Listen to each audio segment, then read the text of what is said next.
Morgan Stanley strategist Mike Wilson cutting his 2025 earnings per share forecast for the S&P 500 firms to $257 from $271 because of the tariff uncertainty. And I'm happy to say Mike Wilson joining Bloomberg Daybreak right now to discuss. Mike, let me, first of all, good morning. Thanks for being here. Let's start with the earnings season. I got to wonder if we're going to learn more from the numbers or from the commentary and the forecasts or lack of forecasts. Well, good morning. Yeah, we'll learn something. I think what we're going to learn is that there's still a lot of uncertainty. And I want to back up a second. You know, we did cut our numbers, but it wasn't just because of tariffs. I mean, and this is a theme or, a thesis we've had for a while. We think there's a lot more going on than just tariffs that have been weighing on growth outlooks, and this correction that we've been involved in is very well advanced. I would say one of the biggest headwinds that doesn't get a lot of airtime is the fact that AI CapEx, is under pressure, and this idea that they're getting the return on AI is just not there, and that's been a huge driver of growth. The other things that are going on, of course, is that fiscal spending is under pressure.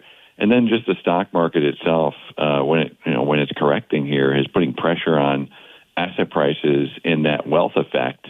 That's been a huge tailwind for the last several years. So, the overall economy itself has not been that healthy in the United States for quite a while, and the earnings picture has not really supported the asset price inflation that we've been seeing.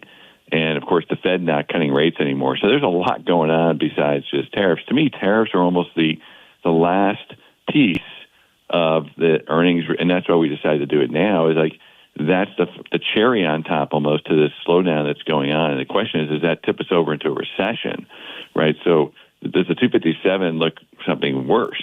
And that's what we're trying to figure out during earnings season. Are companies now going to take action, meaning lay off employees and we have a labor cycle finally.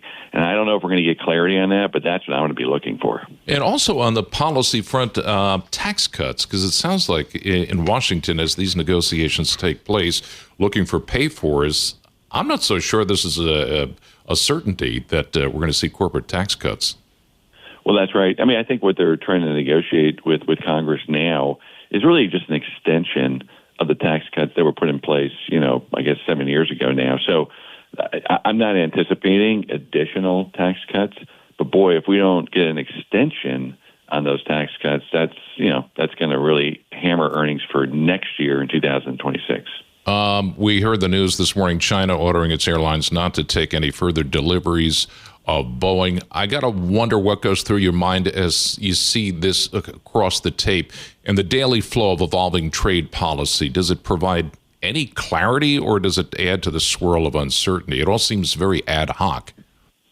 Well, that's right. I mean, and, this is going to be messy.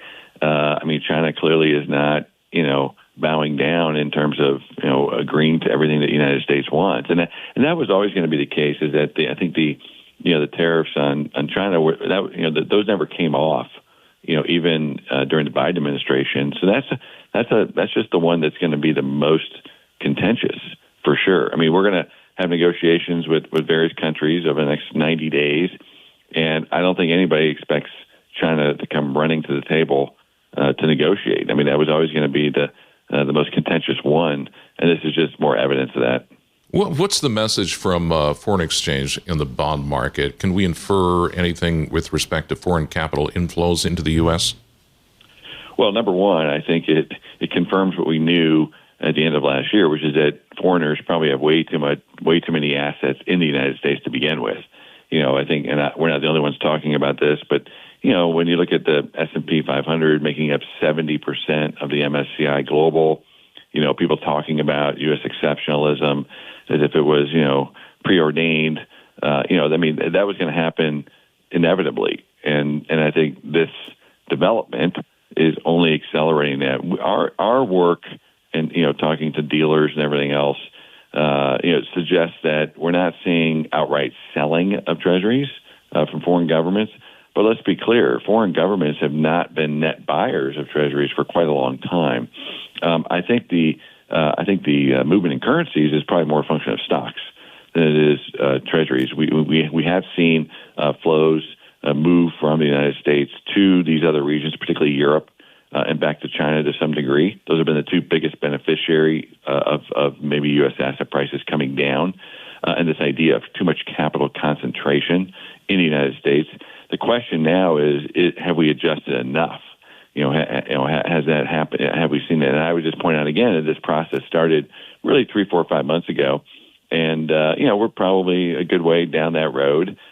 We are still somewhat bearish on the U.S. dollar because the U.S. dollar is overvalued. And it's not just a function of flows, but that will accelerate the adjustment process. What's the signal for equities for a bottom? Well, for us, and we spent a lot of time on this, like I said, we think this correction is well advanced in terms of time and price. And so what we're looking for is a retest, probably of those lows we saw last week. That doesn't mean you have to go all the way back down there. But like Monday to me was a classic capitulation day. We see it in all the data, massive volume. It was almost a panic. And that means that's probably going to be the momentum low for this correction, which is now officially sort of a bear market, any way you slice it. And so usually when you have a bear market, capitulation like that, it takes time to heal.